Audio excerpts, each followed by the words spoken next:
Hello दोस्तों, आपका स्वागत है हमारे यूट्यूब चैनल में। आज आपके लिए लाए ग्रुप डी से संबंधित महत्वपूर्ण प्रश्न जो कि आगामी परीक्षा में आ सकता है। चलिए स्टार्ट करते हैं। पहला प्रश्न है इसमें, 21 जून 2025 को मनाए गए 11वें अंतर्राष्ट्रीय योग दिवस की आधिकारिक थीम क्या है। तो 21 जून को जो है क्या मनाया गया था, तो अंतर्राष्ट्रीय योग दिवस मनाया गया था और यह 11वां संस्करण इसका मनाया गया था।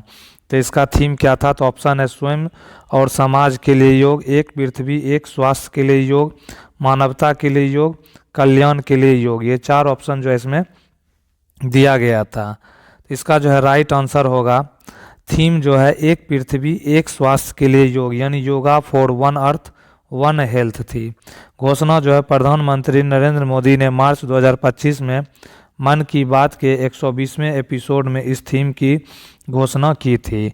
मुख्य आयोजन जो है मेन इवेंट 2025 का राष्ट्रीय योग दिवस समारोह आंध्र प्रदेश के विशाखापट्टनम में प्रधानमंत्री मोदी के नेतृत्व में आयोजित किया गया था। तो क्या होगा, एक पृथ्वी एक स्वास्थ्य के लिए योग जो है इसका राइट आंसर ऑप्शन बी हो जाएगा।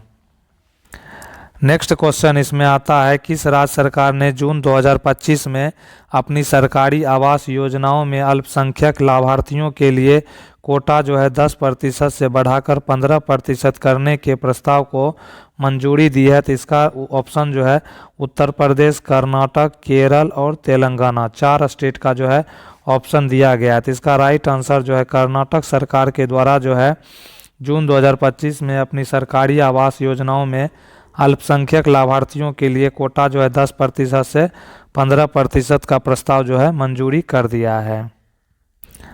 नेक्स्ट क्वेश्चन आता है, वर्ष 2025 में किस प्रसिद्ध हॉकी खिलाड़ी को भारत के तीसरे सर्वोच्च नागरिक सम्मान पद्म भूषण से सम्मानित किया गया है। तो पद्म भूषण से जो है ऑप्शन है हरमनप्रीत सिंह, मनप्रीत सिंह, PR श्रीजेश और दिलीप टर्की। इसमें जो है चार ऑप्शन जो है इसमें दिया गया है।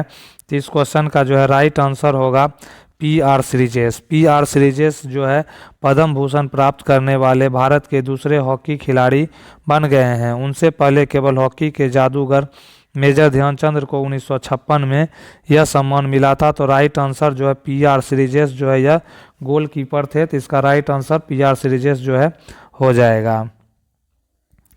नेक्स्ट क्वेश्चन आता है, न्यूटन के गति के तीसरे नियम के संबंध में निम्नलिखित में से कौन सा कथन सही है। तो न्यूटन का तीसरा नियम ऑप्शन है बल एक ही वस्तु पर विपरीत दिशा में कार्य करते हैं, क्रिया और प्रतिक्रिया बल अलग अलग समय पर लगते हैं, बल हमेशा दो अलग अलग वस्तुओं पर एक ही समय में कार्य करते हैं, प्रतिक्रिया बल हमेशा क्रिया बल से अधिक होता है। तो इस क्वेश्चन का जो है राइट आंसर होगा, न्यूटन के तीसरे नियम के अनुसार जो है प्रत्येक क्रिया के लिए हमेशा एक समान और विपरीत प्रतिक्रिया होती है।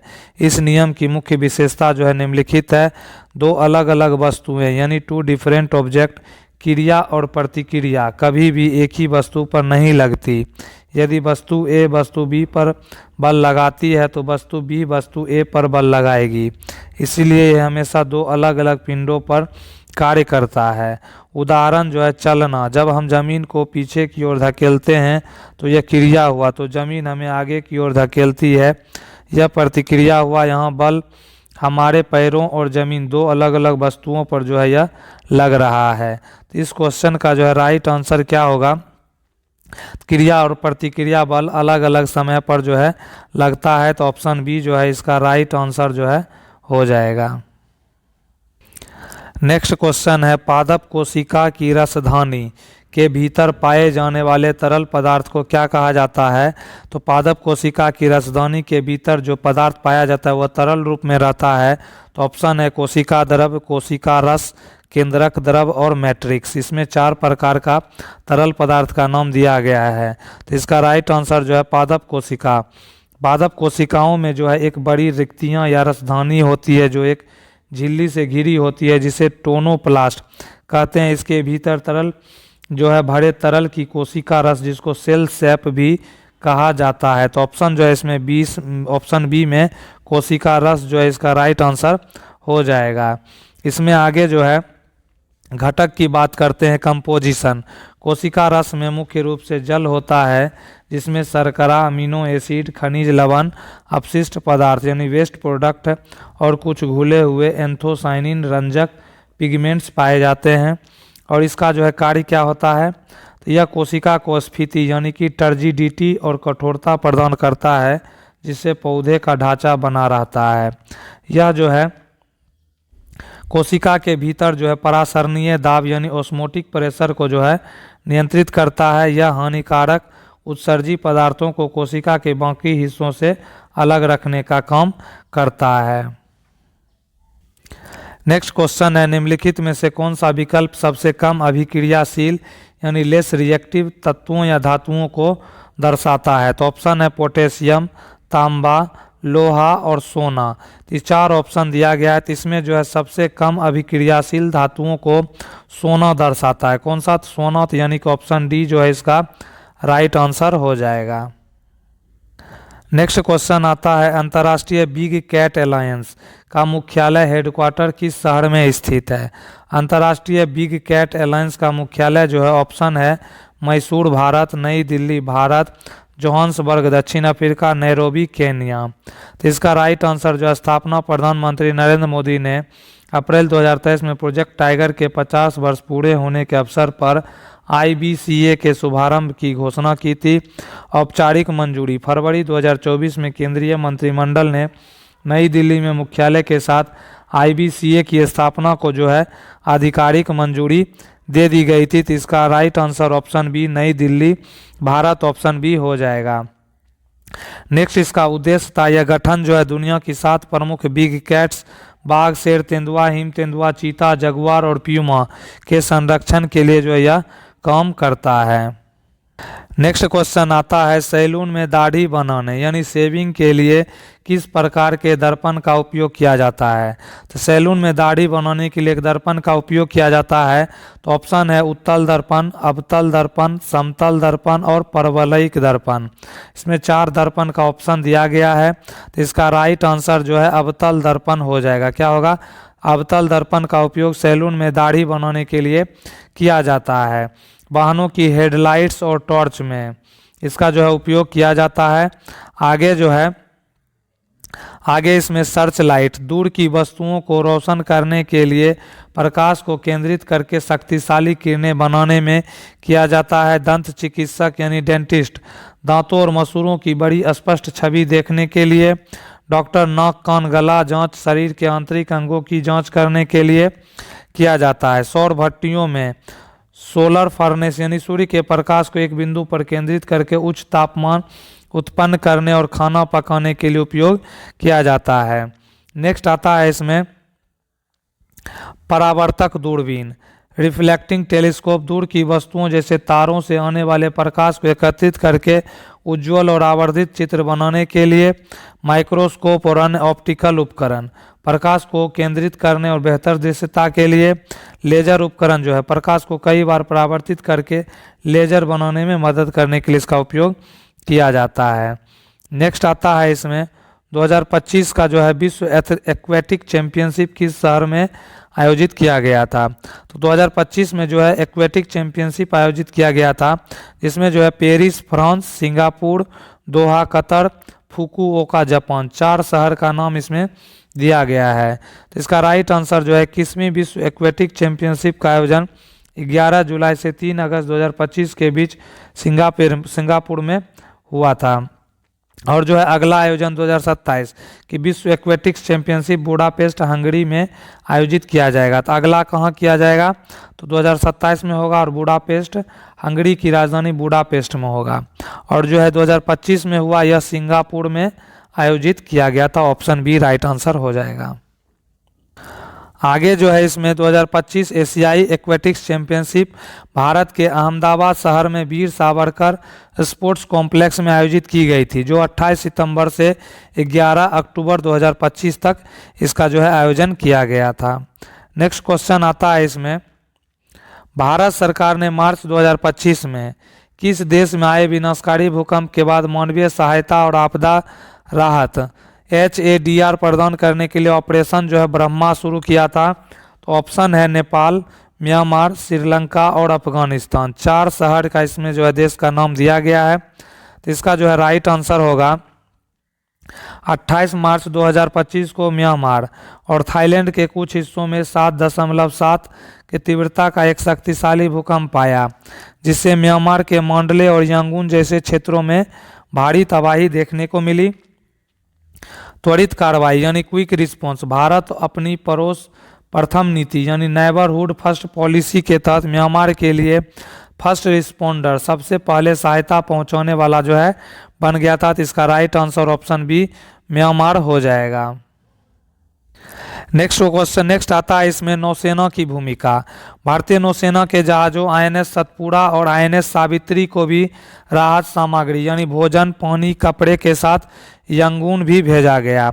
अन्य महत्वपूर्ण ऑपरेशन सागर बंधु। नवंबर 2025 में चक्रवात दितवाह के बाद श्रीलंका को दी गई सहायता के लिए जो है यह शुरू किया गया था। तो ऑपरेशन सागर बंधु श्रीलंका को सहायता दिया गया। ऑपरेशन ब्रह्मा जो है यह किसको, तो म्यांमार और थाईलैंड के कुछ हिस्सों को जो है सहायता पहुंचाने के लिए ऑपरेशन ब्रह्मा चलाया गया था। नेक्स्ट क्वेश्चन आता है जून 2025 में प्रधानमंत्री नरेंद्र मोदी को किस देश के सर्वोच्च नागरिक सम्मान grand collar of the order of Makarios third जो है सम्मानित किया गया है। तो grand collar of the order of Makarios third, तो ऑप्शन है ग्रीस, साइप्रस, मिस्र और इटली। ये 4 देश का नाम जो इसमें दिया गया है। तो इस क्वेश्चन का जो है राइट आंसर होगा, सम्मान का नाम है grand collar of the order of Makarios third. Cyprus गणराज्य का जो है यह जो है सर्वोच्च नागरिक सम्मान जो है साइप्रस का है। समारोह जो है प्रधानमंत्री मोदी को यह प्रतिष्ठित सम्मान 14 जून 2025 को साइप्रस की राजधानी निकोसिया में वहां के राष्ट्रपति निकोस क्रिस्टोडोलाइडस द्वारा जो है प्रदान किया गया था। तो यानी इस क्वेश्चन का राइट आंसर जो है साइप्रस हो जाएगा। नेक्स्ट क्वेश्चन आता है 38वें राष्ट्रीय खेल 2025 का। यह उत्तराखंड में जैवलिन थ्रो स्पर्धा में 84.39 मीटर का थ्रो करके नया नेशनल गेम्स रिकॉर्ड किसने बनाया। तो नया नेशनल गेम्स रिकॉर्ड जो है जैवलिन थ्रो में ऑप्शन है सचिन यादव, किशोर जेना, शिवपाल सिंह, DP मनु। इसमें 4 ऑप्शन जो है यह दिया गया है। तो इसका राइट आंसर जो है सचिन यादव ने 84.39 मीटर का थ्रो करके नया नेशनल गेम्स रिकॉर्ड बनाया और जैवलिन थ्रो स्पर्धा में स्वर्ण पदक जीता।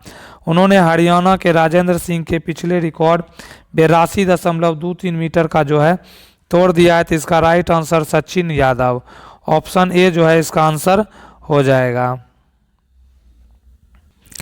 नेक्स्ट क्वेश्चन आता है इसमें एक सामान्य संयुक्त सूक्ष्मदर्शी कंपाउंड माइक्रोस्कोप के नीचे कोशिका का अवलोकन करने पर मुख्य रूप से कौन सी संरचनाएं स्पष्ट रूप से दिखाई देती हैं। तो ऑप्शन है केवल कोशिकांग जैसे माइटोकॉन्ड्रिया, कोशिका द्रव्य केंद्रक और कोशिका झिल्ली या कोशिका भित्ति, केवल राइबोसोम और लाइसोसोम या कोशिका के भीतर का DNA। 4 ऑप्शन जो इसमें दिया गया है। जिसका जो है राइट आंसर होगा, जब हम प्रयोगशाला में प्याज की झिल्ली यानी ओनियन पील या गाल की कोशिकाओं चिक सेल्स को संयुक्त सूक्ष्मदर्शी के नीचे देखते हैं तो हमें मुख्य रूप से 3 भाग दिखाई देता है। कोशिका झिल्ली या भित्ति, कोशिका की बाहरी सीमा, केंद्रक, एक गहरा गोलाकार बिंदु जो कोशिका के नियंत्रण में केंद्र के रूप में दिखता है। उसके बाद कोशिका द्रव्य यानी साइटोप्लाज्म, वह जेली जैसा पदार्थ जो झिल्ली और केंद्रक के बीच के स्थान को भरता है। तो इसमें जो है कोशिका केंद्रक, कोशिका द्रव्य और जो है कोशिका झिल्ली या कोशिका भित्ति जो है पाया जाता है। तो इसका जो है क्वेश्चन का राइट आंसर जो है ऑप्शन बी जो है इसका राइट आंसर हो जाएगा। नेक्स्ट इसमें है कोशिकांग क्यों नहीं दिखते। तो कोशिकांग जो माइटोकॉन्ड्रिया, गोल्जी उपक्रम और राइबोसोम जैसे सूक्ष्म कोशिकांग इतने छोटे होते हैं कि उन्हें देखने के लिए इलेक्ट्रॉन सूक्ष्मदर्शी इलेक्ट्रॉन माइक्रोस्कोप की उच्च आवर्धन क्षमता की आवश्यकता होती है। सामान्य सूक्ष्मदर्शी में ये केवल धुंधले कणों की तरह दिख सकते हैं या बिल्कुल नहीं दिखते। रंजन यानी स्टेनिंग, इन भागों को स्पष्ट देखने के लिए आयोडीन या सेफ्रोनिन जैसे रसायनों का उपयोग किया जाता है, जिससे केंद्रक गहरा रंग सोख लेता है और साफ नजर आता है। नेक्स्ट क्वेश्चन है, गैस के अणुओं और परमाणुओं की तीव्र गति और उनके बीच रिक्त स्थान के कारण एक गैस का दूसरी गैस के साथ स्वतः मिल जाना क्या कहलाता है? तो ऑप्शन है इवेपोरेशन यानी बाष्पन, विसरण जिसको डिफ्यूजन बोलते हैं, संघनन कंडेंसेशन, ऊर्ध्वपातन सब्लिमेशन। तो इस क्वेश्चन का राइट आंसर जो है डिफ्यूजन यानी विसरण जो है यह हो जाएगा ऑप्शन बी। डिफ्यूजन में प्रक्रिया क्या है?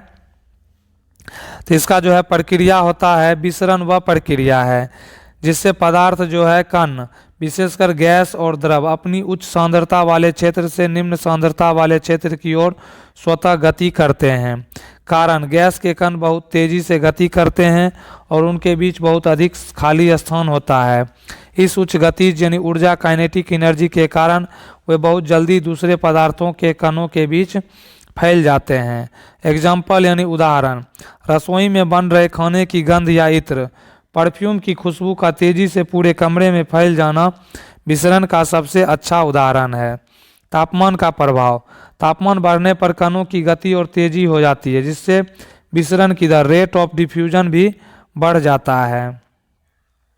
अन्य विकल्पों की बात करें तो वाष्पन यानी इवेपोरेशन द्रव की सतहों से कणों का गैस में बदलना, संघनन यानी कंडेंसेशन गैस का ठंडा होकर द्रव में बदलना, ऊर्ध्वपातन सब्लिमेशन ठोस का बिना द्रव बने सीधे गैस में बदलना।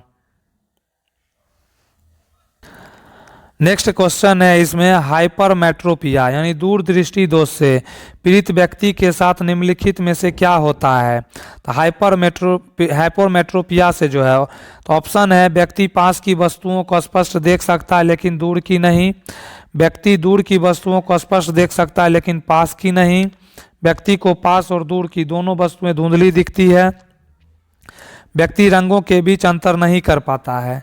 तो दूरदृष्टि दोष में जो है क्या होता है, इसका जो है परिभाषा है, इसका परिभाषा क्या है? तो हाइपरमेट्रोपिया में व्यक्ति को दूर की चीज़ें तो साफ दिखाई देती हैं लेकिन पास की वस्तुएं जैसे किताब पढ़ना धुंधली दिखाई देती हैं। इसका निकट बिंदु जो है 25 सेंटीमीटर से दूर हट जाता है। कारण तो इसके दो मुख्य कारण हो सकते हैं, अभिनेत्र लेंस की फोकस दूरी का बहुत अधिक हो जाना, और आगे जो है इसमें क्या है, तो इसमें आगे है नेत्र गोलक का आई बॉल का छोटा हो जाना, जिसके कारण पास की वस्तु का प्रतिबिंब रेटिना पर न बनकर रेटिना कर पीछे बनता है।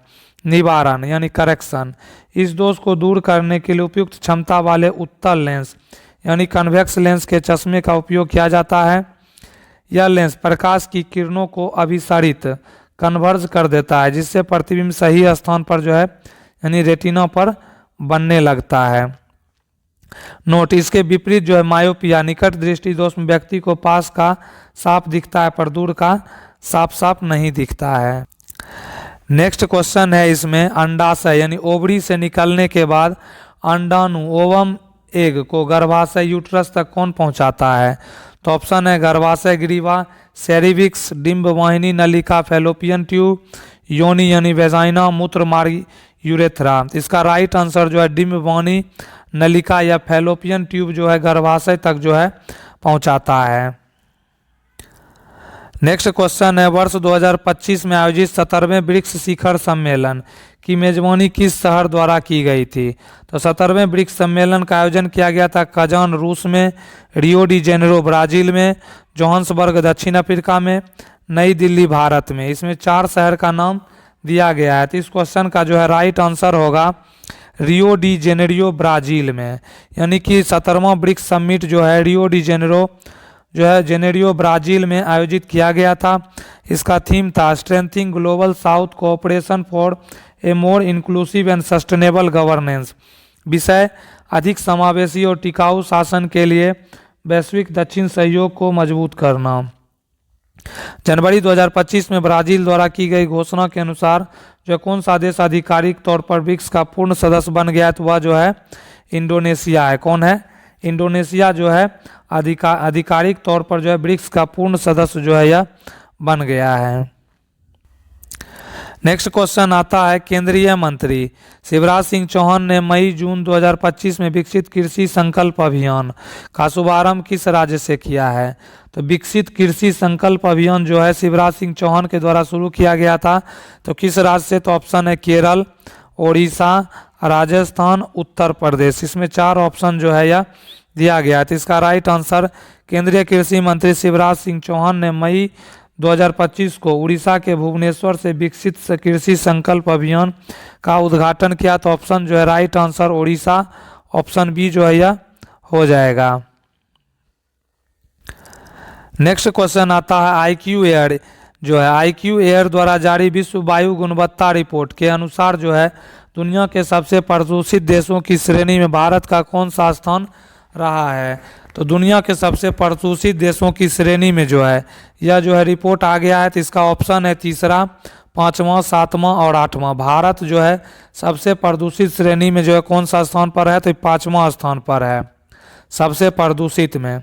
सबसे प्रदूषित देश है जिसमें जो है PM 2.5 का औसत जो है स्तर जो है 50.6 माइक्रो जो है ग्राम यानी घन पर मीटर क्यूब है। 4 जो है बांग्लादेश, 4 जो है बांग्लादेश है।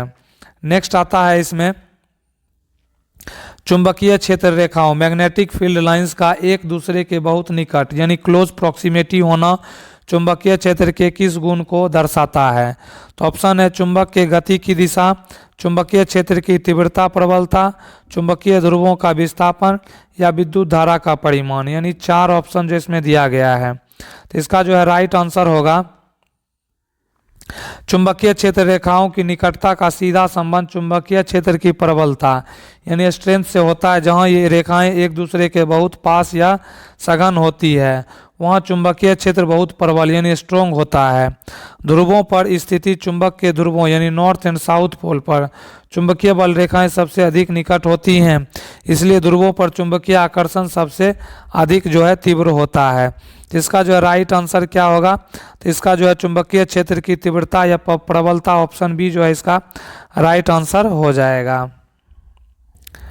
नेक्स्ट क्वेश्चन है इसमें, यदि 220 वोल्ट के विभवांतर पर एक उपकरण 11 किलोवाट की बिजली की खपत करता है तो परिपथ में जो है प्रवाहित होने वाली विद्युत धारा का मान जो है क्या होगा? तो कितना वोल्ट है? 220 वोल्ट है, 11 किलोवाट का जो है बिजली खपत करता है। तो ये पावर जो है कितना दिया हुआ है? तो 11 किलोवाट, तो 11,000 वाट हो जाएगा और 220 वोल्ट है। तो इसको जो है डिवाइड कर देंगे तो कितना हो जाएगा? तो टोटल जो है 50 एम्पियर जो है इस क्वेश्चन का जो है राइट आंसर 50 एम्पियर हो जाएगा। नेक्स्ट क्वेश्चन है, संतृप्त हाइड्रोकार्बन सैचुरेटेड हाइड्रोकार्बन जैसे कि एल्केन में कार्बन परमाणुओं के बीच किस प्रकार का रासायनिक बॉन्ड पाया जाता है?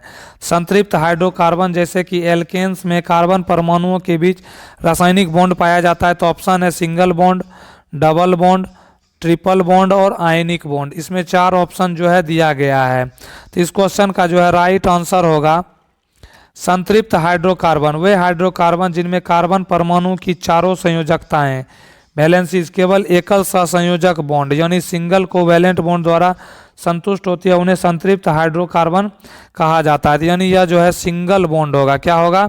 सिंगल बॉन्ड से जो यह रासायनिक बॉन्ड जो है बना हुआ होता है। नेक्स्ट क्वेश्चन है, ऊर्जा के एक रूप से दूसरे रूप में रूपांतरण यानी ट्रांसफॉर्मेशन के दौरान निकाय की कुल ऊर्जा पर क्या प्रभाव पड़ता है?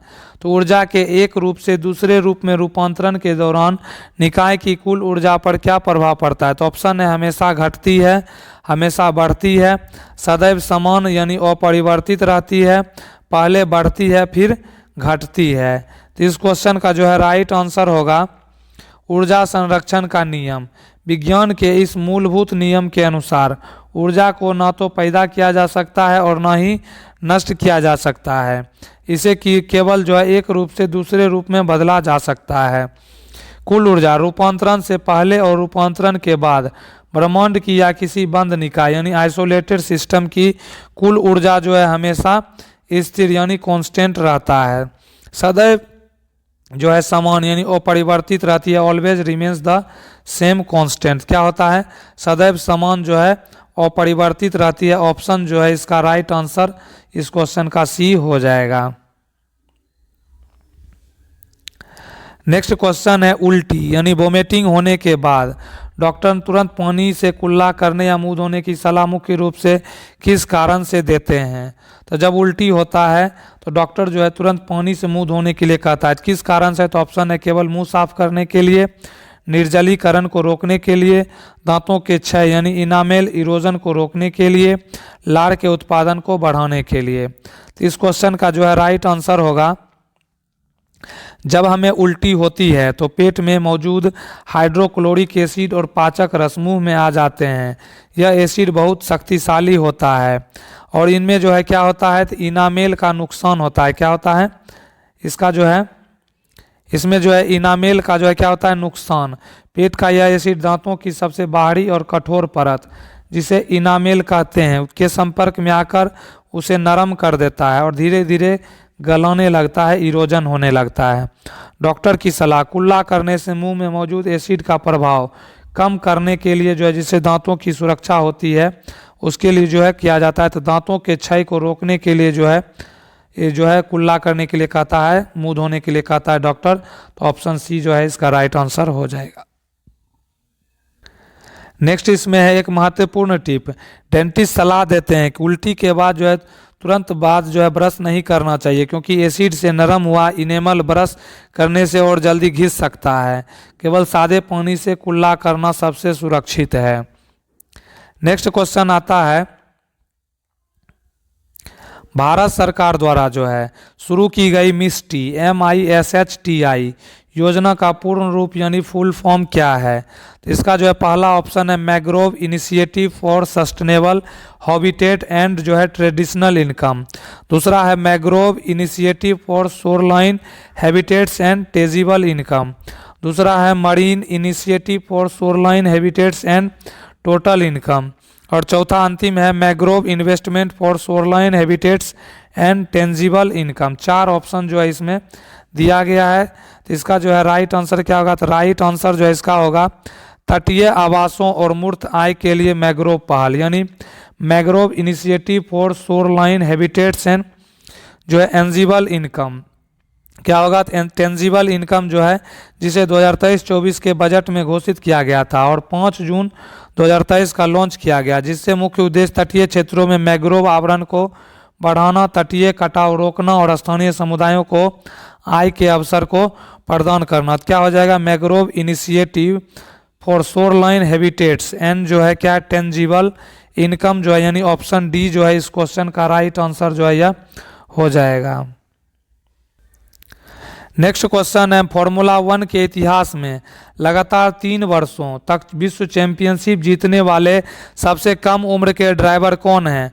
फॉर्मूला 1 के इतिहास में लगातार 3 वर्षों तक विश्व चैंपियनशिप जीतने वाले सबसे कम उम्र के ड्राइवर ऑप्शन है Lewis Hamilton, Sebastian Vettel, Max Verstappen या माइकल शूमाकर। इसमें 4 खिलाड़ी का नाम दिया गया है। तो इसका जो है राइट आंसर होगा सेबास्टियन वेटेल ने 2010, 2011 और 2012 में लगातार 3 F1 विश्व चैंपियनशिप जीती और वे 23 साल 134 दिन की उम्र में सबसे कम उम्र के 3 बार के चैंपियन बने, जो एक रिकॉर्ड है। जबकि मैक्स वर्स्टेप्पन ने 2021 से 24 तक लगातार 4 खिताब जीते, लेकिन उनका पहला खिताब जीतते समय 24 साल 73 दिन की उम्र में जो है वेटेल से कितना था, तो अधिक था, जिससे वेटेल का लगातार 3 बार खिताब जीतने का रिकॉर्ड सबसे कम उम्र में आज भी कायम है।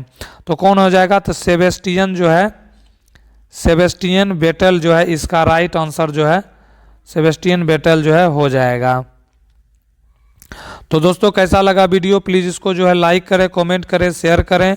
नए तो चैनल को सब्सक्राइब करें। वीडियो देखने के लिए दिल से धन्यवाद।